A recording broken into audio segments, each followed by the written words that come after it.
샬롬 샬롬 샬롬 샬롬. 하나님 사랑합니다. 여러분 주 안에서 사랑합니다. 오늘 창세기 39장 1절에서 5절 말씀이죠. 예, 요셉과 보디발의 아내의 내용입니다. 예, 1절에서 5절 39장 내용. 예, 전체 23절까지 있는 중에서 1절에서 5절 요셉과 보디발의 아내, 예, 이렇게 성경에 표기가 되어 있네요. 요셉이 이끌려 애굽에 내려가매 바로의 신하 침대장 애굽 사람 보디발이 그를 그리로 데려간 이스마엘 사람의 손에서 요셉을 사니라. 여호와께서 요셉과 함께 하심으로 그가 형통한 자가 되어 그의 주인 애굽 사람 집에 있으니, 예, 그의 주인이 야훼께서 그와 함께 하심을 보며 또 야훼께서 그의 범사에 형통하게 하신 것을 보았더라. 요셉이 그의 주인에게 은혜를 입어 섬김에 그가 요셉을 가정 총무로 삼고 자기의 소유를 다 그의 손에 위탁하니, 그가 요셉에게 자기의 집과 그의 모든 소유물을 주관하게 할 때부터 여호와께서 요셉을 위하여 그 애굽 사람의 집에 복을 내리심으로 여호와의 복이 그의 집과 밭에 있는 모든 소유에 미친지라. 이렇게 말씀하고 있습니다. 각자에게 맞는 헌신이 무엇일까요? 하나님께서는 식물에게 각각 독특한 열매를 맺게 하신 것과 똑같은 방법으로 하나님은 성도들에게 각기 다른 헌신의 열매를 맺도록 하셨어요. 회사원, 예, 사업가, 예, 아니면 또 정치 그 고위, 예, 직책, 아니면 또 한 나라의 그 대통령, 그렇죠? 예, 어떤 그 결혼한 여인들, 아니면 뭐 독신 여인으로, 아니면 뭐 홀로 사는 여인으로, 각자 자기만의 고유한 헌신의 모습들이 있죠. 예, 신앙훈련은 능력과 활동, 각계인의 책임에 적합해야 합니다. 결혼한 남자도 수도사가 될 수 없고 숙련된 기술자 하루 종일 교회에 머물 필요 또한 없습니다. 예, 벌은 꽃을 상하게 하지 않으면서 꿀을 뽑아냅니다. 벌이 꽃을 발견한 순간의 모습 그대로 건강하고 싱싱한 채 남아있죠. 진정한 헌신은 이보다 중요합니다. 다른 사람의 소명을 상하지 않게 하고 자신의 소명을 더욱 발전시키죠. 모든 소명은 헌신과 연합될 때 발전하죠. 가정생활은 또한 나아지고 사람은 성장을 합니다. 또한 섬김은 더 신실해지기도 하죠. 일터에서, 사업장에서, 아니면은 국회에서, 결혼한 부부의 가정에서 헌신은 제한되지 않습니다. 각각 소명에 맞는 창조적이고 다양한 헌신의 모습들이 있죠. 우리가 어디서 일하든 무엇을 하든 헌신의 삶을 열망할 수 있고 또한 열망해야 발전도 있죠. 우리가 하나님과 동행하려고 세상을 등질 필요는 없다는 것을 다시 한번 확인하게 됩니다. 우리의 영 안에서 세상의 세력과 지배를 물리쳐야 합니다. 기도를 통해 우리가 하는 일을 능력 있게 감당하기를 원하죠. 하나님은 기도를 통해 우리를 도와주시죠. 기도는 우리의 능력이기도 합니다. 하나님 안에 형통한 길이 있어요. 모든 일에 정도가 있듯이 형통한 삶에도 올바른 길이 있고 이 길로 행할 때 비로소 형통한 사람이 되죠. 오늘 본문은 형통의 길에 대해서 몇 가지 교훈을 주십니다. 형제들아, 너희에게 지혜가 부족하거든 모든 사람에게 후히 주시고 꾸짖지 아니하시는 하나님께 구하라. 그리하면 주시리라. 야고보서 1장 5절 말씀이죠. 내게 능력 주시는 자 안에서 내가 모든 것을 할 수 있느니라. 빌립보서 4장 13절 말씀입니다. 범사에 하나님을 우리는 가장 먼저 최우선순위로 하나님을 인정하고 경외하는 믿음을 가져야 되죠. 조지 뮬러가 평생 헌신한 비결은 영국의 목사이고 사회사학거인 그 조지 뮬러 일생 고아를 위해서 헌신했죠. 그리고 사람들의 존경을 받았습니다. 그는 말년에 어떻게 평생 동안 그런 일을 했느냐는 기자의 질문에 겸손한 표정으로 대답합니다. 조지 뮬러가 죽었기 때문입니다. 평판, 선택, 좋은 것, 싫은 것, 원망 등에 대해서 죽었다 이렇게 말하고 있어요. 세상의 칭찬과 비난에도 죽었습니다. 제가 두려워한 것은 하나님의 책망이었고 제가 원했던 것은 하나님의 칭찬이었습니다. 물론 제 인생이 저도 모르게 변화되었습니다. 이렇게 대답했다고 합니다.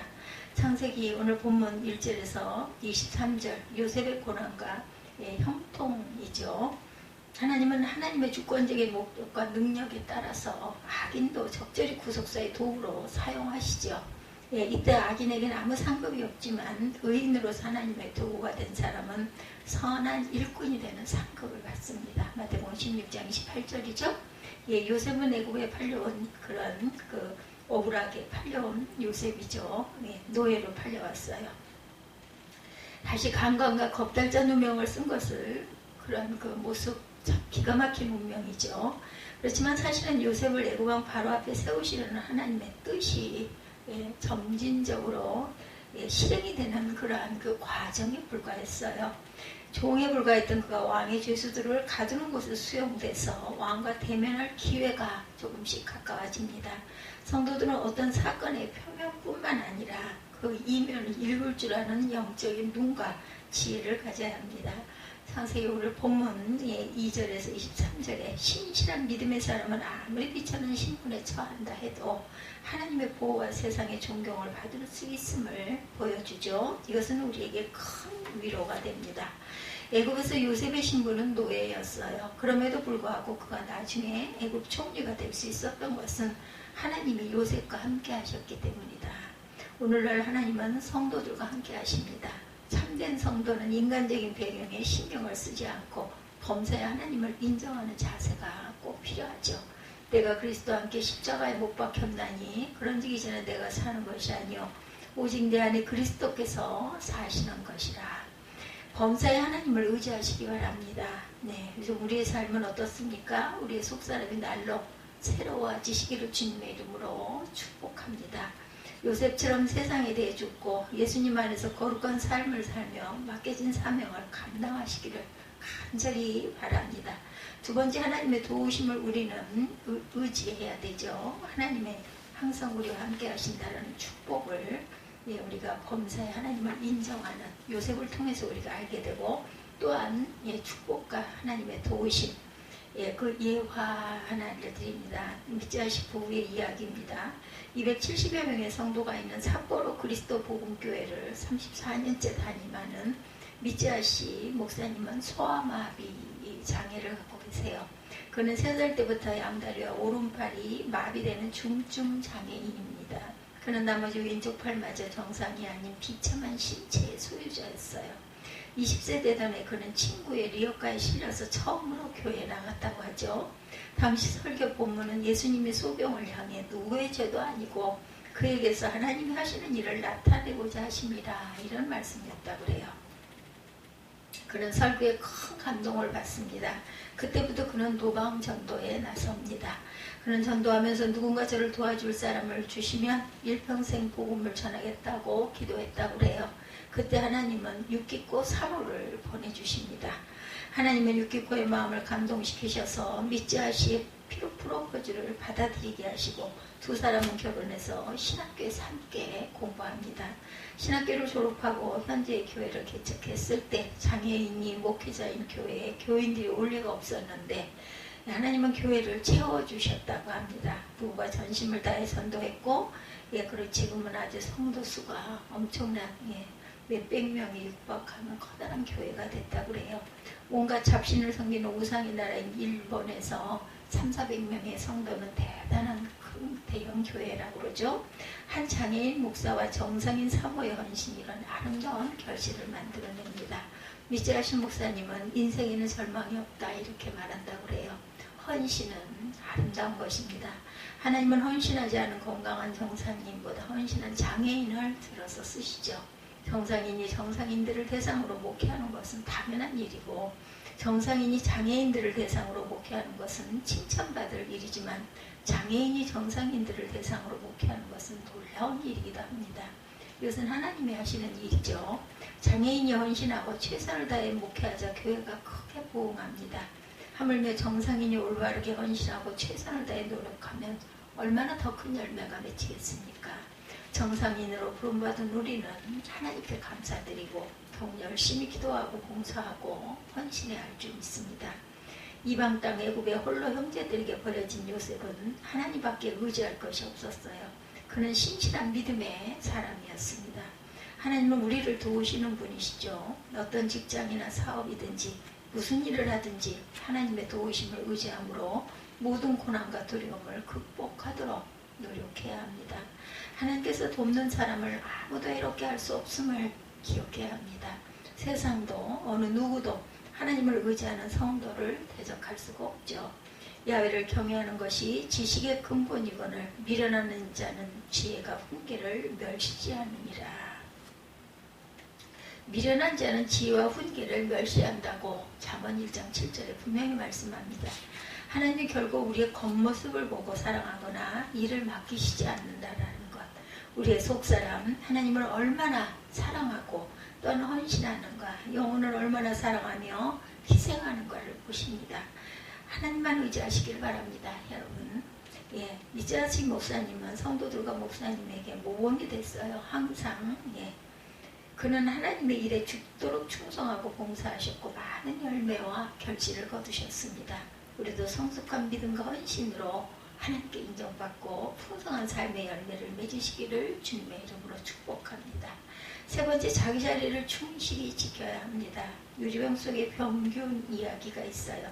이름도 알려지지 않은 미국의 선교사 한 분이 중국에서 전도하시는데 때마침 이름 모를 전염병이 유행해서 수많은 중국인들이 죽게 됐다고 그래요. 우리도 코로나 바이러스로 인하여 많은 분들이 희생이 되셨죠.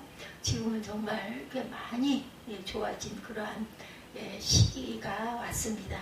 그래서 이제는 정상적으로 교회들이 열려있고 모임도 갖고 얼마나 감사한지 몰라요. 선교사는 급히 전염병의 세균을 유리병 속에 담아서 면역체를 만들기 위해 의학이 발달한 미국으로 갔다고 합니다. 근데 샌프란시스코에 상륙하려고 할 때 검역소 직원들이 철저히 승객들을 조사하기 시작을 했다고 그래요.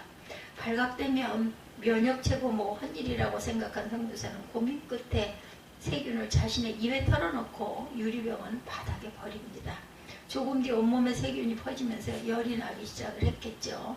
그는 급히 병원으로 달려가서 의사들에게 외쳤어요. 내 몸은 지금 중국에서 번지고 있는 전염병에 감염되었습니다.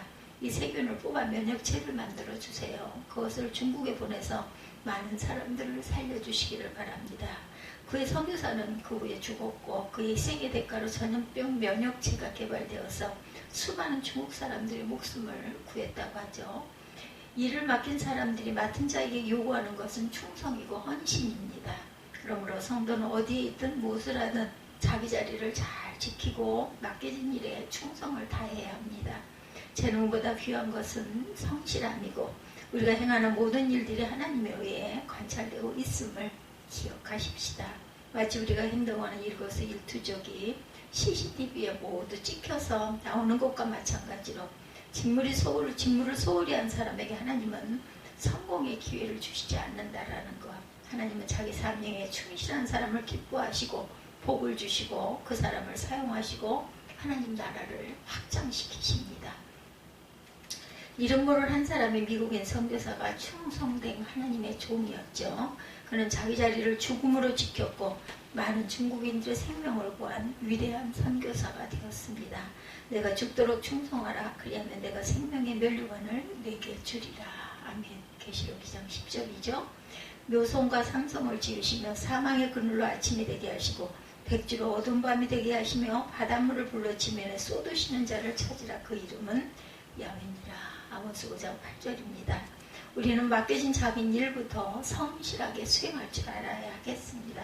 그래서 하나님께 인정받고 선교사처럼 하나님께 영광을 돌리는 복되고 충성스러운 성도들이 되시기를 주님의 이름으로 간절히 축복합니다. 어떤 상황에서도 하나님을 의지하고 하나님의 크신 은혜, 사랑 안에서 언제나 통통하시기를 주님의 이름으로 축복합니다. 살아계신 하나님은 온 우주 만물의 창조주이십니다.